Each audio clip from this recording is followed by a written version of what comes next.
உண்டனை கொண்டாடி என்று நான் குறைகளை சொல்லி நின்றேன். கதியாக உண்டனை கொண்டாடி என்று நான் குறைகளை சொல்லி நின்றேன். என்ற நான் உனக்கு சகமாக நம்பினேன். கதிக்காரி என்று நான் உனக்கு சகமாக நம்பினேன். பித்தலாட்டுக்காரி நீ புரிச்சல மரதாயம் எங்க பூஜையிலே ஆதிபுரா சக்தி வர வேண்டும், வர வேண்டும், காட்ட வேண்டும். மக்களையோ ஆகலையோ முட்டை கையாளி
கண்டத்தை துன்பத்தை நீக்கிடுவா சுழறிமணி மலர்மணி எங்க பூஜையில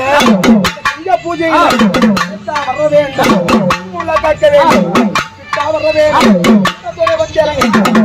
மக்களையோ கண்டனை